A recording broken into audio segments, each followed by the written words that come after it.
Some inherit money, some inherit land. But sometimes, an inheritance is not a blessing at all. Tonight we follow Christopher, a young man who thought he had been given the home of his grandparents. What he didn't know was that something else had already claimed it. And it would take faith, courage, and the words of God himself to drive the darkness out. This is Epic Nightmares. Let me tell you the story of the house that would not sleep.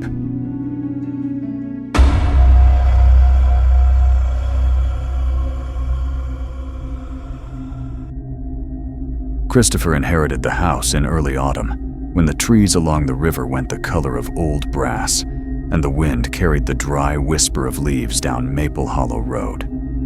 His grandparents' place had sat empty for 3 years, first out of grief, then neglect, then rumor. Neighbors said pipes burst, and raccoons nested in the attic.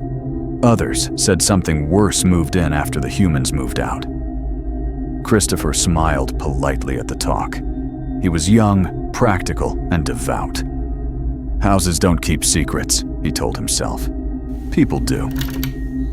He unlocked the swollen front door on a Sunday afternoon. The key scraped, the latch surrendered, and the smell of shut windows and stale paper rose up like a long-held breath.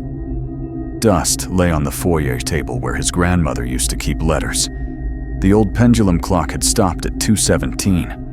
In the parlor, the floral sofa sat as if waiting for company that never came. The house looked tired, yes, but no more haunted than any other place that had known love and silence in equal measure. He walked room to room, speaking out loud the way you do when you want walls to remember you. "I'm home," he said. "I'll take care of you." The floors answered with soft, settling clicks. The kitchen faucet coughed rusty water. He ran it until it cleared. He opened windows, scrubbed a counter, and found, with a sudden swell of throat, the shallow notch in the pantry door where his grandfather had marked his height at 8, 9, 10 years old. Memory is a key in its own right. It opened things he'd forgotten were locked. Night came quicker than expected. He ate a sandwich at the little table, read a psalm by lamplight, and unrolled a sleeping bag on the floor of his grandparents' bedroom because the mattress smelled like the closet. The house creaked and exhaled the way old houses do. Wind slid across the eaves. In the pipes, distant metallic ticks counted down the warmth. He prayed the way he always prayed, plain spoken and sincere, and closed his eyes. Sometime after midnight, the closet door opened. It did not swing. It didn't bang. It simply unlatched with the softest click and drifted wide on hinges that hadn't moved in years. Christopher came fully awake with the immediate certainty of a swimmer breaking the surface. The room was dark in that strange way where darkness itself seems to have weight. He listened. The house listened back. Draft, he told himself. Just a draft. He rose, teeth tight against the cold floorboards, pushed the door shut, and wedged a chair under the knob. He lay down again, made an effort to laugh. It came out as air. He whispered Psalm 4 the way his grandmother had taught him. "I will both lay me down in peace and sleep. For thou, Lord, only makest me dwell in safety," and waited for his pulse to loosen its grip. He was almost asleep when the hanger in the closet scraped along the rod. Once, then twice. Slow, deliberate. The chair trembled under the knob as if someone tested it from the other side. He did not sleep after that. Morning diluted the house into something harmless. Sunlight found the dust flakes and made them tiny planets. Christopher made coffee strong enough to stand a spoon and told himself he was exhausted, that minds make monsters when bodies make mistakes. He stayed busy. He swept. He called the power company. He dragged damp boxes from the basement and stacked what could be saved. By noon, he was almost embarrassed by how afraid he'd felt in the dark. But fear is patient. It keeps appointment with night. On the second night, the clock restarted itself. At 2:17, exactly as the pendulum had frozen, Christopher heard the old brass weight clack and the slow, reluctant tock begin. It should have comforted him. It did not. The ticking sunk into the wallpaper like a heartbeat that wasn't his. From somewhere above the bedroom ceiling, something padded across the attic. Heel and toe, too measured for any raccoon. He sat up and reached for the lamp. The bulb flared and popped, leaving a wrinkle of hot metal smell. In the black that fell over the bed, the closet door began to open again. Not pushed by air, invited by something else. He was not a man inclined to panic. He reached for his Bible with hands that shook, thumbed pages by memory alone, and said into the dark, low and steady, "Submit yourselves therefore to God. Resist the devil, and he will flee from you." His voice strengthened over the verse. James 4:7. The house answered with a sound like breath drawn in anger. From the closet, the cold, the quiet, the place where coats go to sleep, there came a rasping cry, thin at first, then swelling into something like a human voice dragged down a well. It did not come from a throat made for kindness. It came from the other thing. Christopher spoke louder, standing now, Bible open though he could not see it. "For God hath not given us the spirit of fear, but of power and of love and of a sound mind." His grandmother's favorite. 2 Timothy 1:7. The cry became a scream. It was not one note. It was many. Wails folded over growls. A chorus with no choir. Fury braided with mockery. The chair skidded a half-inch across the floor as the knob twisted against it. Christopher backed away until his calves touched the bed. He felt very small and very loved at the same time. A strange pairing that moved his lips into another verse without asking permission. "Though I walk through the valley of the shadow of death, I will fear no evil, for thou art with me." His voice broke, but he finished it. "Thy rod and thy staff, they comfort me." The closet fell silent. The clock stopped. Somewhere, a mouse resumed its tiny business, as if the treaty of ordinary life had been restored. At dawn, he found the chair splintered at the seat, a hairline crack like a seam-down bone. He did not tell the neighbors. He did not post to the online forums people use when they want strangers to bless their fears or call them a liar. Christopher made coffee, called the parish office, and asked Father Mateo, who had baptized him and married his parents, if he might come by the house later that day. The priest arrived with the calm of a man who has walked into many rooms and found both joy and disaster awaiting him there. He listened without interrupting, his lined face unreadable and kind. He walked the rooms with a small vial of holy water and a worn book. He did not dramatize. He did not diminish. At the closet, he paused, sniffed the air as if a scent lay there no one else could smell, and prayed in Latin that sounded like water running over clean stone. "Not all hauntings are of spirits, without names," he said gently in the kitchen. "Sometimes houses learn sorrow. Sometimes men bring their own. But there is opposition here, the sort that fascinates the proud and frightens the humble." He touched the Bible on the table. "Keep this open. Read when you are troubled. You are not alone." When the priest left, the house felt a measure lighter. Christopher worked with energy he hadn't owned in weeks. He scrubbed the bathroom tile until it shone, and hauled 3 more bags of trash out to the porch. He cooked an egg, ate it with toast, and thought, with a rush of embarrassed relief, that perhaps fear had inflated itself into a legend, and the legend had gone thin under daylight and prayer. night returned with a different plan. At 1:03 a.m., the radio in the parlor switched on by itself. Not music, not voices. A strand of static like a wire being dragged across gravel. Christopher stepped into the hall and watched the dark, which felt backlit, as if something stood on the other side of it, shining through. The static rose to a needle whine. The attic footfall started again, faster, crowding, as if more than one set of feet now moved above him. The stairwell exhaled cold. He opened his Bible, and his voice came without searching this time. "Put on the whole armor of God, that ye may be able to stand against the wiles of the devil." The air seemed to pull tight around the words. "For we wrestle not against flesh and blood, but against principalities, against spiritual wickedness in high places." The scream that answered him was no longer behind the closet door. It was in the hallway with him, skinless and towering, so close that the pages of scripture shivered in an unfelt wind.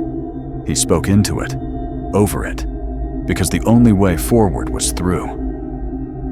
"The Lord is my light and my salvation. Whom shall I fear?" His throat found strength. "The Lord is the strength of my life. Of whom shall I be afraid?"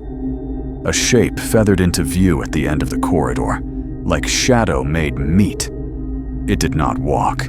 It arrived, the way nightmares arrive, completely, terribly, as if they had always been there, and you only now decided to look.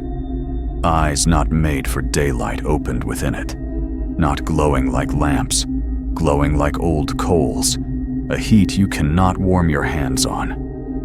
Christopher stepped backward, and the shape came forward, arms unfolding, as if to show him there wasn't anything in its hands, because it did not need hands. He lifted the Bible like a lantern. "And the light shineth in darkness, and the darkness comprehended it not." His lips shook, but he kept reading. John 1:5. The thing shuddered, as if the name of light made a seam open in it.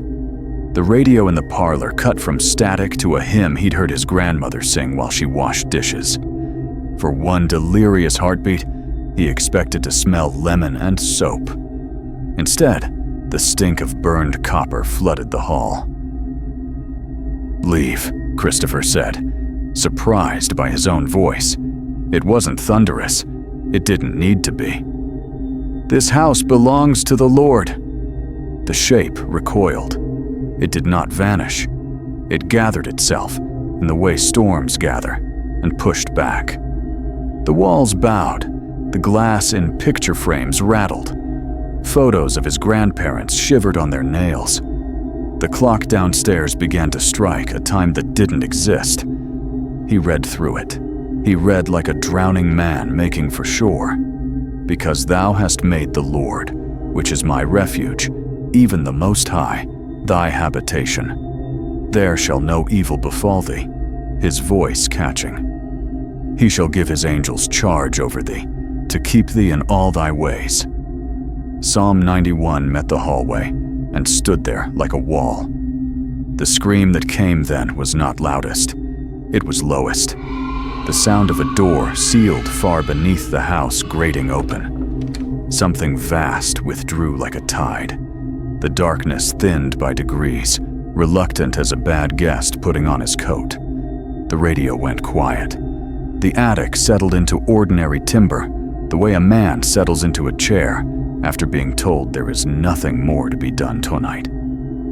Christopher slept in the kitchen with every light on, and the Bible open like a sentry beside him. He dreamed of his grandmother touching his forehead with a damp washcloth and telling him he'd have a fever in the morning if he kept worrying everything at once. On the fourth night, the house tried once more to keep what it had found. He knew it would. Evil is not content with eviction notices. It files appeals. The sky pressed down heavy and low, lightning without thunder walking the miles above Maple Hollow Road. At midnight, something began to scratch at the inside of the walls. Here, then then everywhere, so that the house became an instrument and the claws a bow. Christopher stood in the foyer with his Bible and a small wooden cross Father Matteo had left. He spoke to the empty staircase. He spoke to the return air vent that hummed too hard. He spoke to the seams. "Our Father, which art in heaven, hallowed be thy name. Deliver us from evil." His voice faltered, then steadied. "For thine is the kingdom, and the power, and the glory forever. Amen." The lights went out as if slapped. The house inhaled. The closet in the bedroom upstairs banged once, twice. The chair he'd replaced scraping in protest. From the attic, a rolling surge, like many feet rushing toward a single point. Christopher went up the stairs, not quickly, but without stopping. Courage is not speed. It is direction. He opened the bedroom door. The closet door hung wide despite the chair. Cold blew out of it. Not winter cold, not thermostat cold. Absence cold. He set the Bible on the bed, lifted the cross, and said in a voice that belonged to the boy who had been prayed for, and to the man who had learned to pray, "Submit yourselves therefore to God. Resist the devil, and he will flee from you." He took a step. This kind can come forth by nothing, but by prayer. He didn't add "and fasting." Though he had skipped dinner, he didn't bargain or bluff. He just believed. The scream that answered him was the last of that house's private vocabulary of terror. It poured from the closet like furnace heat. It made the nailheads in the baseboards rattle. It made his eyes water from something like smoke that wasn't smoke. He planted the cross against the door jamb and kept reading into it, through it, over it. Put on the whole armor of God. The Lord is my light. Yea, though I walk, I will fear no evil. The sound tore itself thinner and thinner until it was a thread, and then a filament, and then nothing. Silence came down like snow. The closet smelled like cedar and old wool. The chair stood where chairs stand. A moth batted once at the ceiling and went on with its life. Christopher closed the door gently and did not wedge a chair beneath the knob this time. He did not declare victory. He did not boast. He boiled water, made tea, and waited until morning in a house that felt for the first time like a place that wanted him there. At dawn, he called Father Matteo and told him, simply, "It's quieter." The priest said, "Good," as if they had exterminated wasps and were both too tired to celebrate. Weeks made their proofs. The clock found an honest rhythm again. The attic held only the light footfalls of things that belong in attics. Neighbors stopped walking a little faster past the front gate. Christopher scrubbed, painted, mended. He read aloud most evenings, not to a threat now, but to memory. He let the verses walk the rooms the way a man lets a dog learn the corners of a new yard. Sometimes, though, when the hour lay thin and he could hear the river moving like ink in the trees, the house would go very, very still. In that stillness, he would think he felt someone standing at his shoulder, a presence that was not wicked, only watchful. He would say softly, "Thank you," and the presence would recede. The way love does when it remembers, it is not required to prove itself every night. He kept the cross on the mantle not as a trophy, but as a key. He kept the Bible near because houses, like hearts, need to hear what they were built for. And some nights, as he turned off the lamps and put his hand to the newel at the bottom of the stairs, he would whisper one last verse into the rafters and the pipes and the places that held weather and memory. The light shines in the darkness, and the darkness hasn't overcome it. The house did not answer. It slept, and at last so did he. Christopher stayed. The house still stands, and the shadows within its walls no longer scream. Some say faith is strongest when it is tested. Others say some battles are never truly over. But one thing is certain. If you inherit a house long abandoned, remember his story. Because you may not be the only one holding the deed. You've been listening to Epic Nightmares. Until next time, keep your lights on and your prayers close.